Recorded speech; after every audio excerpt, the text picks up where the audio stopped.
They say you never really know a person, not entirely. I used to think that was just something bitter people said after bad breakups, a way to justify their own failures in love. But I learned the hard way that it was the damn truth. My name is Daniel Carter. I'm 38, married to my wife, Emily, for 10 years. We live in a nice house in the suburbs, the kind with a 2-car garage, a manicured lawn, and neighbors who wave but never ask too many questions. Our life was good, or at least it seemed that way.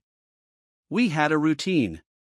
I worked in corporate finance, handling accounts and crunching numbers all day. Emily ran a small interior design business from home, which gave her flexible hours and plenty of time to manage the household. We weren't the couple that fought often. Sure, there were disagreements, who left the lights on, why I forgot to pick up milk, but nothing serious. We still laughed together. We still had date nights. I still loved her, and I thought she loved me. But if I'm being honest, I can pinpoint the exact moment things started to feel off. It was a Tuesday evening. Emily had just gotten home late from a supposed client meeting. She was flustered, her hair slightly messy, her cheeks flushed. I asked how it went, and she hesitated just for a second. Then she smiled, too bright, and said, "Oh, it was fine. The client was picky, but I think I managed to get through to him." At the time, I didn't think much of it. But the next day, she left her phone on the kitchen counter while she showered, and when a text popped up, I glanced at it. "Last night was amazing. Can't wait to see you again."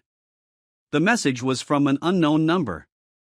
I felt something tighten in my chest, but I didn't react. Not yet. Maybe it was just a friend. Maybe I was overthinking it. That's what I told myself. From that moment on, little things started standing out. The way Emily was always on her phone, smiling at messages but tilting the screen away from me. The sudden interest in going to the gym, even though she always complained about how much she hated working out. The faint scent of cologne that wasn't mine lingering on her clothes after she claimed to be out shopping. At first, I ignored it. I wanted to believe that she was just going through a phase, maybe feeling restless and trying to switch things up in her life. But then, things got worse.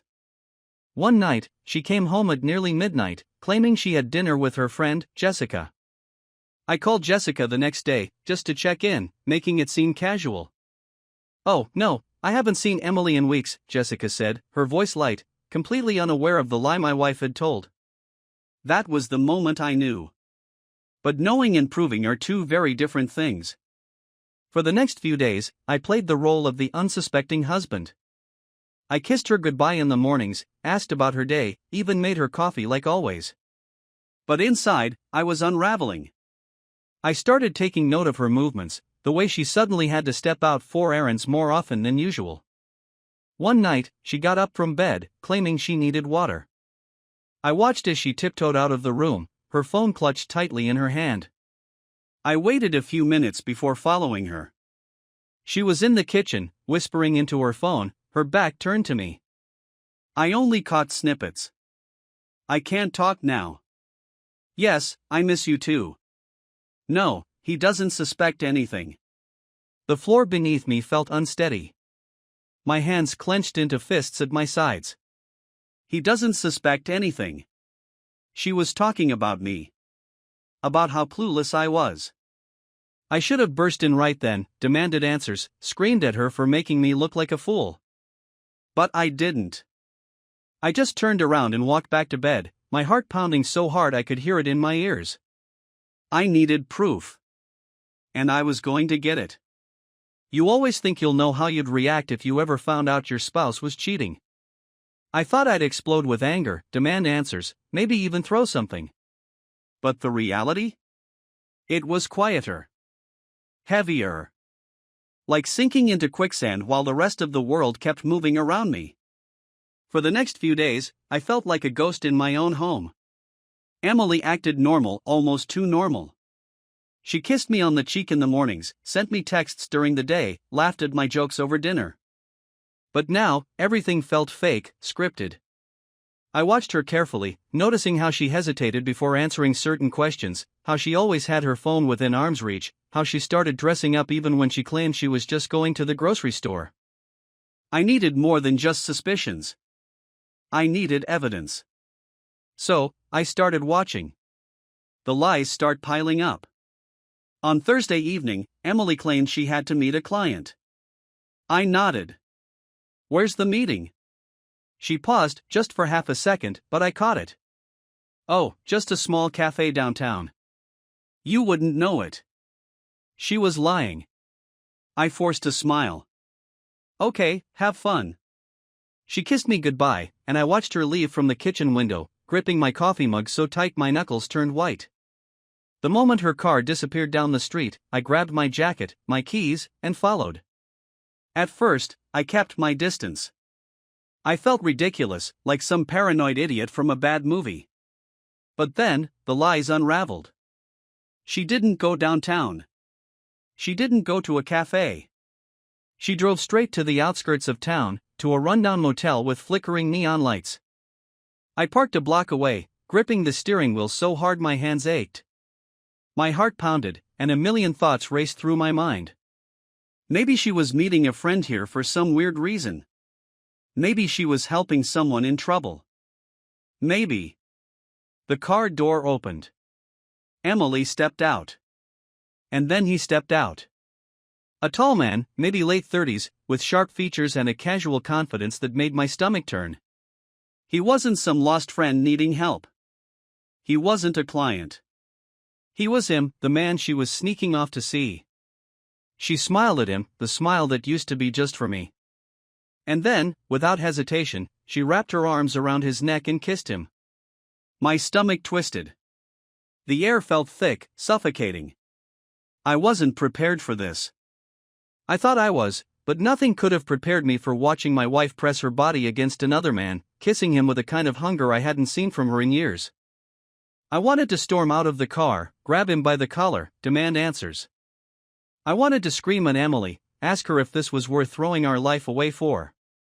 But instead, I just sat there. Watching. Because this wasn't just about catching her, this was about making sure I knew everything before I confronted her. Emily and the man disappeared into the motel, and I forced myself to breathe. I needed proof. So, I took my phone out. And I started recording. The truth on tape. I sat in my car for an hour. My mind ran in circles. How long had this been going on? Did she ever love me? Was every "I love you" just a lie? I gritted my teeth and forced myself to focus. I had proof now, video proof. My hands shook as I saved the footage to a private folder on my laptop. If she denied it, if she tried to gaslight me, I wanted something solid to shove in her face. The hardest part? Going home and pretending I didn't know. I waited another hour before heading back. By the time Emily returned, I was sitting on the couch, pretending to read a book. "Hey," she said, smiling as she kicked off her shoes. "Meeting took forever. Sorry I'm late." I glanced up, forcing myself to keep my expression neutral. "That's okay. How was it?" She sighed dramatically. "Ugh, exhausting. You know how clients are." I nodded, swallowing the bile rising in my throat. "Yeah. I know." She kissed me on the forehead, the same lips that had just been on another man. I wanted to vomit. A plan forms. The next morning, I called in sick. I needed time to think. I went through her phone bill, looking at call logs and texts. One number showed up again and again. The bastard. I did a reverse lookup, found a name. Jason Matthews. No one I knew. No one Emily had ever mentioned. Next, I checked her laptop. It was locked, but Emily wasn't as tech-savvy as she thought. I cracked her password in minutes. And there it was. Emails. Messages. Plans to meet. A whole damn history of betrayal. They'd been seeing each other for almost 6 months. They had inside jokes. Secrets. Shared memories that didn't include me. Emily even sent him pictures, things she never sent me anymore. And that's when something inside me snapped. I could handle a one-time mistake. A moment of weakness. But this? This was an entire second life. And I was going to tear it down. Setting the trap. That evening, I acted like nothing had changed. I kissed her, made dinner, even laughed at her stupid jokes. But inside? I was counting down the hours until I confronted her. Emily had no idea that the next time she left for one of her client meetings, I'd follow her again. But this time, I wouldn't just record from a distance. This time, I'd be standing right in front of her. She had no idea what was coming. Betrayal changes you. It gets into your bones, makes you see the world differently. I wasn't the same man I was a week ago. That version of me, the trusting, naive husband, was gone. Emily had killed him. I had the proof. The texts, the videos, the hotel receipts. There was no wiggle room for her to lie her way out of this. She had built an entire second life with Jason Matthews. Now, I was going to tear it apart. The only question left was, how? Stalking my own wife. Emily left the house on Friday evening at exactly 7:20 p.m. She had told me she was meeting Jessica for dinner. I nodded, kissed her on the cheek, and told her to have fun. Then, I followed her. She didn't drive to Jessica's house. She didn't go to any restaurant downtown. She went straight to the same shitty motel as before. My stomach churned, but I kept my hands steady on the wheel. This time, I wasn't just watching. This time, I had a plan. Emily parked and got out of the car, adjusting her hair in the reflection of the window before heading inside. I waited exactly 3 minutes. Then, I got out of my car and walked toward the motel entrance. Inside, the front desk clerk barely looked up. "Can I help you?" "Yeah," I said, my voice calm, controlled. "I'm looking for a couple who just checked in. Emily Carter and Jason Matthews." The clerk frowned.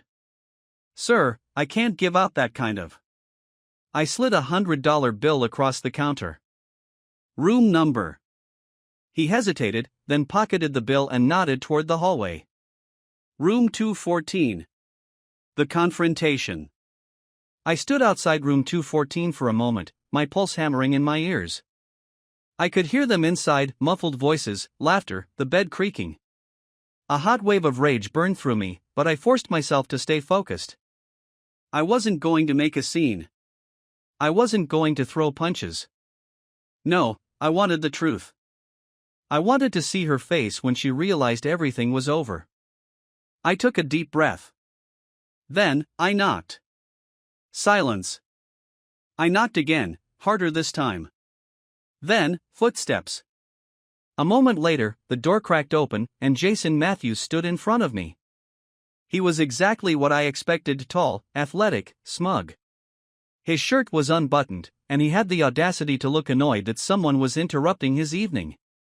"Who the hell are?" I shoved the door open and walked inside. And there she was. Emily. Her hair was messy, her blouse undone, her lipstick smudged. Her face went pale when she saw me. "Dan?" Her voice was barely above a whisper. I nodded, my chest tight with fury. "Hey, honey. Having fun?" The lies and excuses begin. For a moment, she just stood there, frozen. Her brain was scrambling for an excuse, an explanation, anything that might get her out of this. I can explain," she stammered. I laughed. I actually laughed. "Oh, please. I'd love to hear this one." She swallowed hard. "It's not what it looks like." Jason, the bastard, actually rolled his eyes. "Jesus, Emily, just tell him the truth. He obviously knows." Her head snapped toward him, panic flashing in her eyes. I turned to Jason, my voice dangerously calm.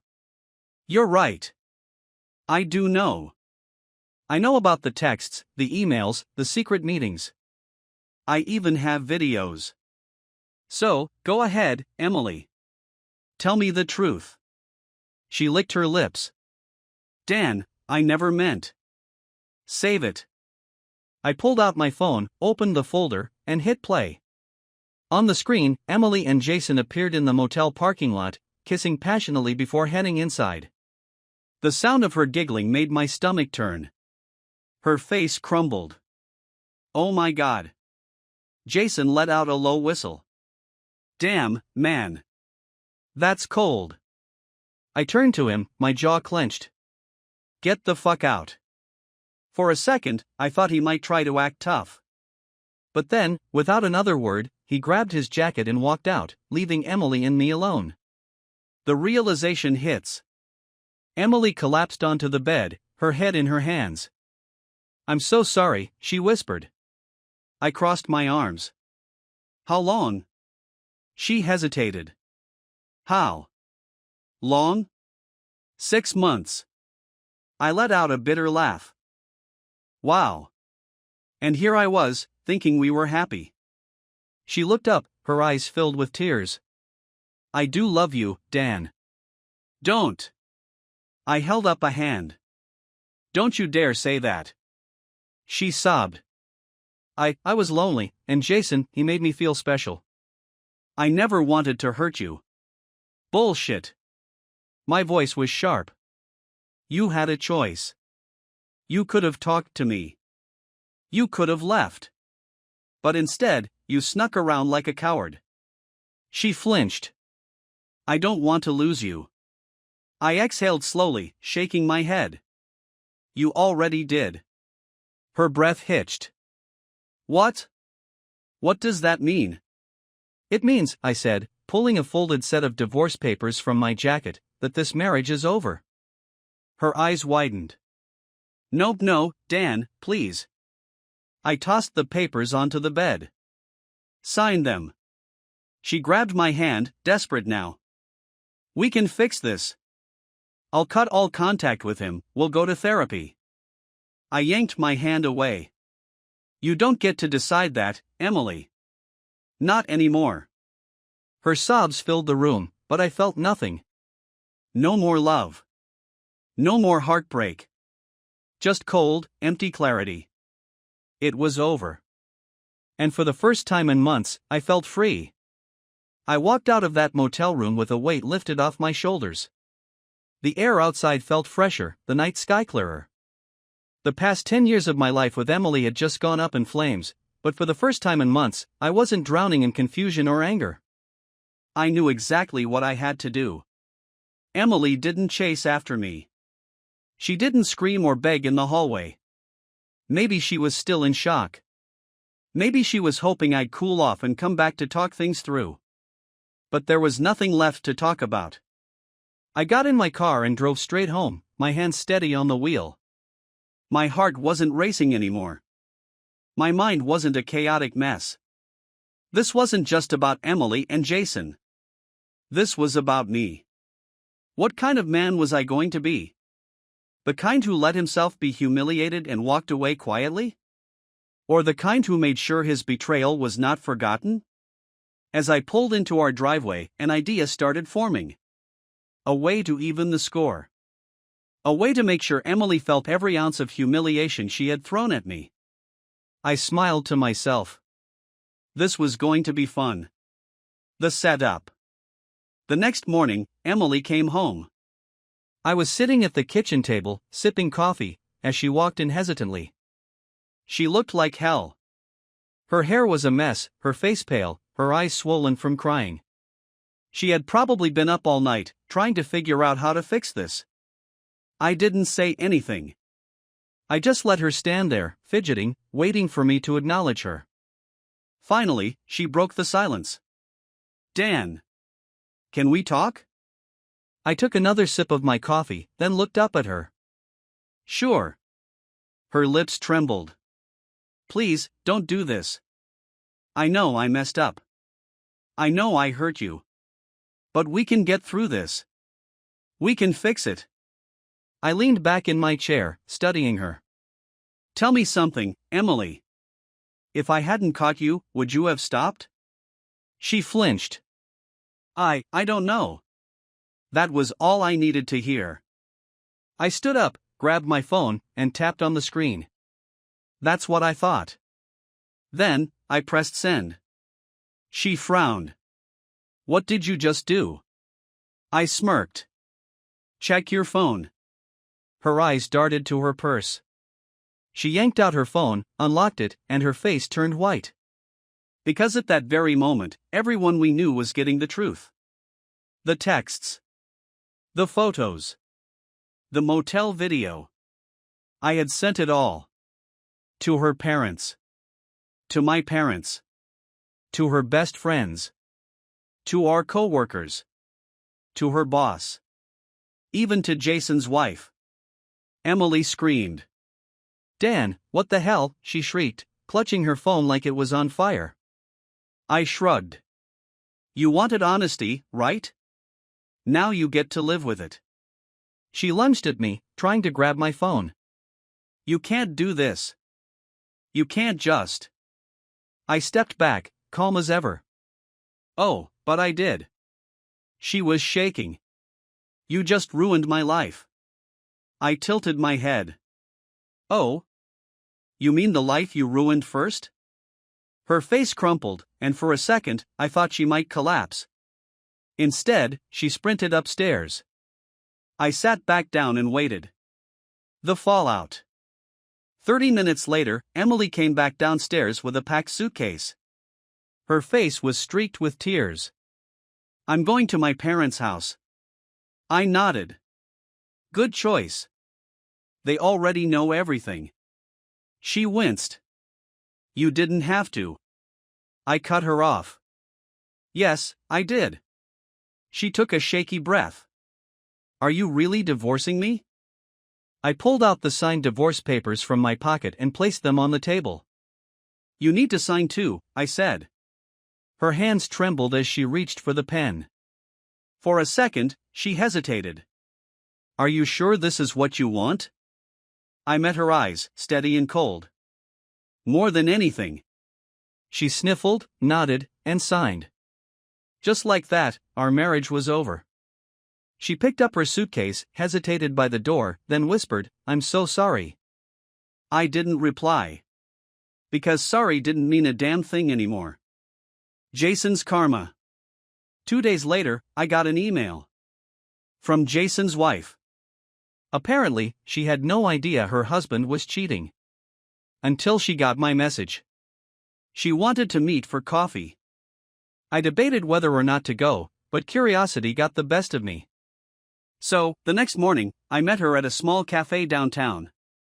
Her name was Rachel. Late 30s, sharp eyes, business casual. She had the look of a woman who had been burned before but wouldn't let it happen again. She didn't waste time. So, it's confirmed, she said, stirring her coffee. Jason's a cheating piece of shit. I nodded. Yeah. She sighed. I threw him out yesterday. Served him with divorce papers this morning. I smiled. Good for you. She smirked. And good for you. We clinked our coffee cups together like we were toasting to our freedom. A fresh start. I didn't cry when Emily left. I didn't wallow in self-pity. I just moved on. It took a few weeks to sort everything out, the financials, the house, the legal stuff. Emily tried reaching out a few times, but I never responded. She wasn't my problem anymore. Instead, I focused on myself. I started going to the gym again. Spent time with friends. Booked a solo trip to Italy, something I had always wanted to do. For the first time in years, I was doing things for me.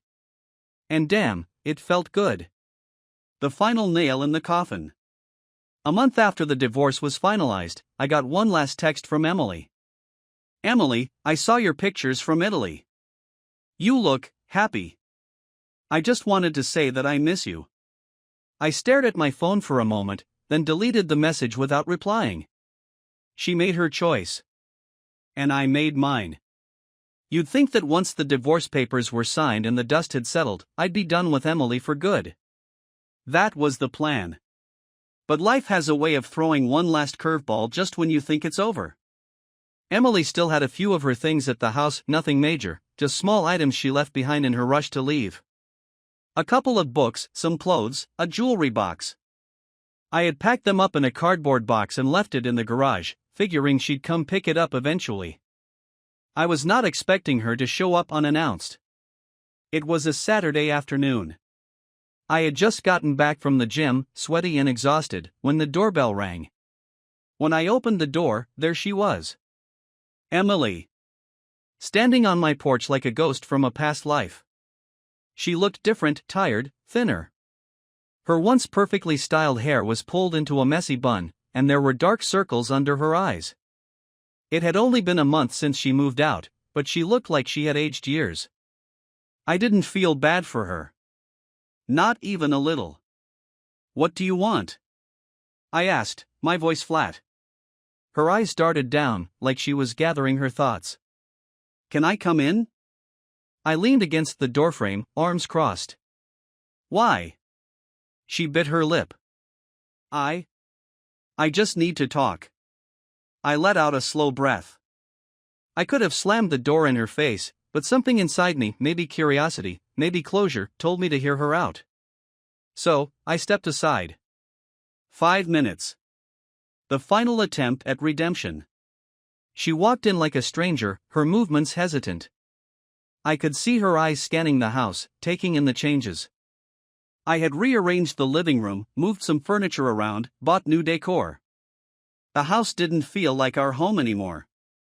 It was mine. She stopped near the kitchen counter, wringing her hands. "Dan. I've been thinking about everything. About us." I said nothing. She took a deep breath. "I miss you." I barked out a laugh. "You miss me?" She flinched. "Yes." "Miss me, or miss the life you threw away?" She hesitated, then whispered, "Both." I shook my head. "You're unbelievable." Her voice cracked. "Dan, I made a mistake." I tilted my head. Which part was the mistake? The lying? The sneaking around? Or just getting caught? Tears welled up in her eyes. I was stupid. I didn't realize what I was doing until it was too late. I scoffed. "No, you realized. You just didn't care." She reached for my hand, but I pulled away. "I still love you," she said desperately. I stared at her, my chest tightening. Once upon a time, those words would have meant everything. But now? They meant nothing. "No, you don't," I said coldly. She sucked in a breath, shaking her head. "Please, Dan, just listen. I want to fix things. We can try again. We can go to therapy, start over." I held up a hand. "Stop." She froze. I let out a sigh, rubbing my temple. "Emily, there is no we anymore. You destroyed that." Her lips trembled.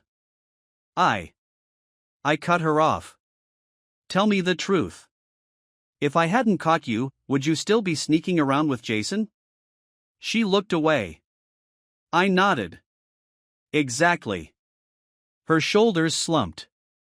"I don't know how to live without you," she admitted. I shrugged. "Not my problem." The words hit her like a slap. She swallowed hard.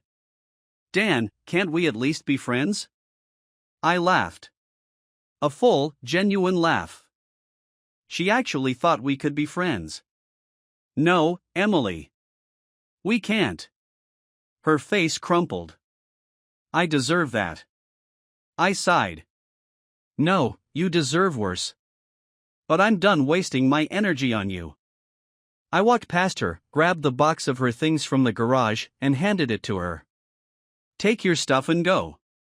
She hesitated, like she wanted to argue. But something in my eyes must have told her it was really over. She took the box. "Goodbye, Dan." I didn't respond. I just shut the door in her face. And just like that, I was finally free.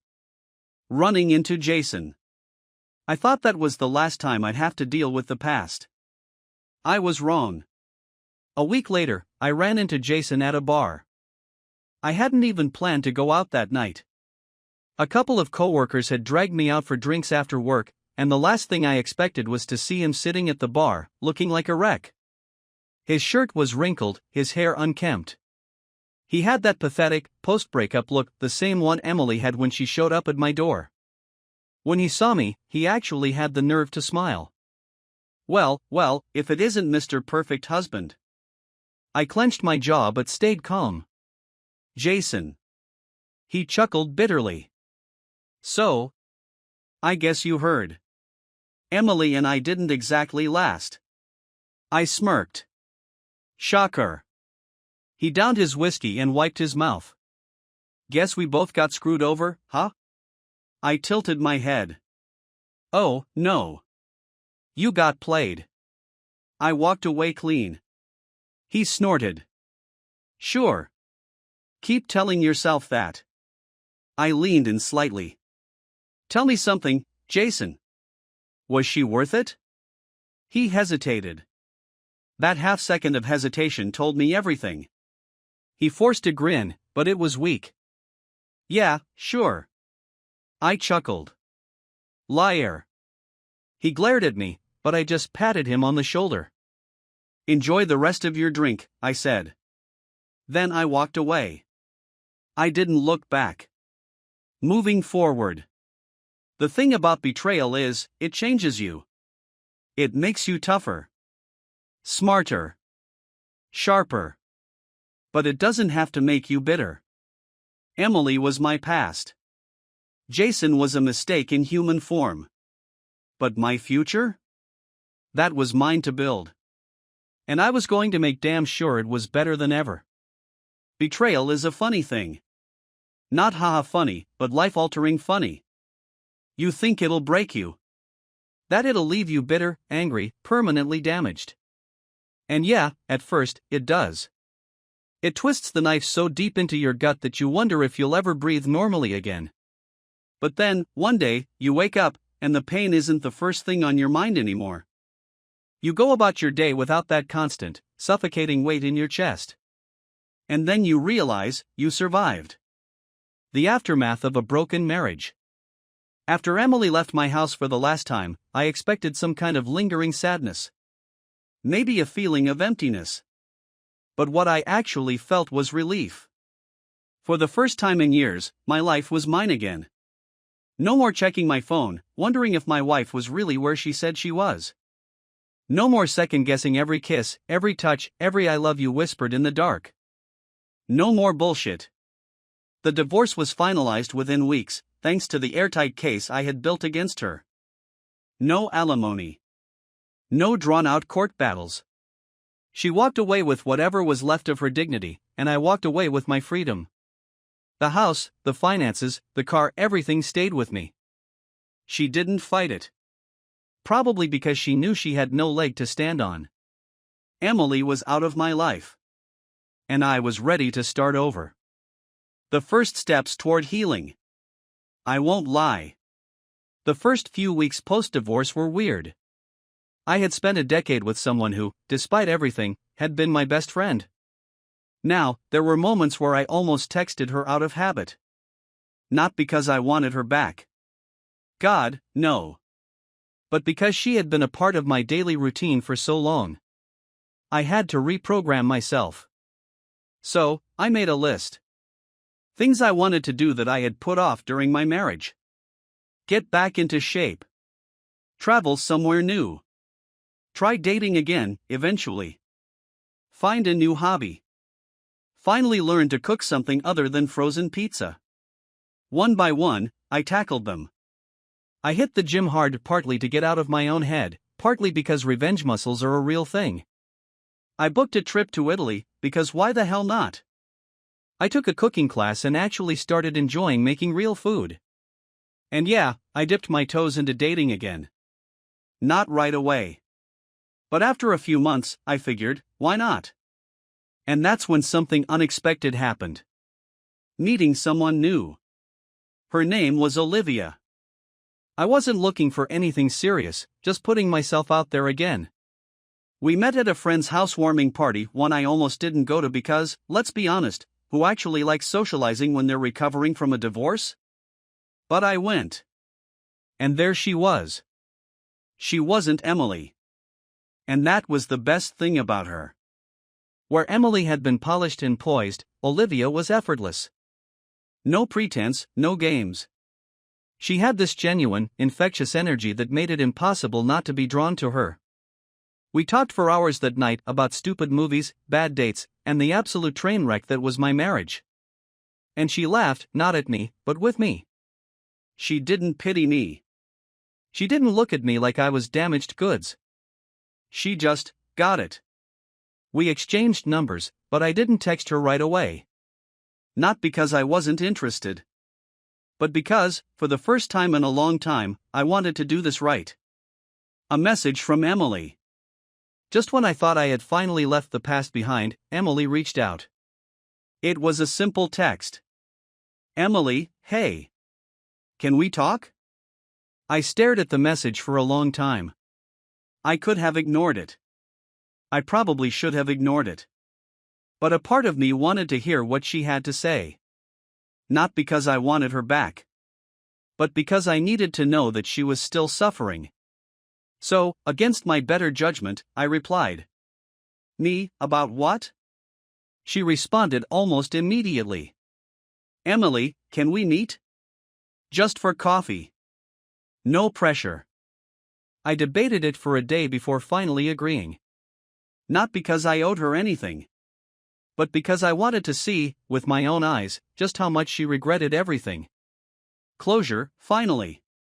We met at a small coffee shop downtown. Emily looked worse than before. Her hair was unkempt, her makeup barely there. She had lost weight, not in a good way. She was a shell of the woman I had once loved.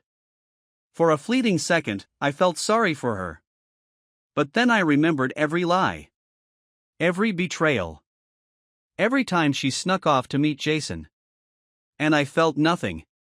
She stirred her coffee in silence before finally speaking. I wanted to say I'm sorry. For everything. I nodded. Okay. She blinked, clearly expecting more. That's it? What do you want me to say, Emily? She bit her lip. Do you ever think about us? I exhaled. I used to. But not anymore. Her face crumpled. Do you hate me? I thought about it. No, I said honestly. But I don't love you either. And I sure as hell don't miss you. She looked down. I miss you. I chuckled. You miss what you lost. Her eyes filled with tears. I messed up so bad, Dan. I wish I could take it back. I tilted my head. You don't get to take it back. That's the thing about betrayal. It sticks. It doesn't just go away because you regret it. She wiped her eyes. I just want you to be happy. I finished my coffee and stood up. I already am. And with that, I walked away. For good. A new beginning. Walking out of that cafe, I felt something I hadn't felt in years. Peace. No lingering doubts. No resentment. No anger. Just clarity. Emily was my past. And I was finally free. That night, I texted Olivia. Me, hey. Want to grab dinner this weekend? She responded a minute later. Olivia, took you long enough. Winking face. I smiled. For the first time in a long time, I was looking forward to the future. And this time, I wasn't looking back.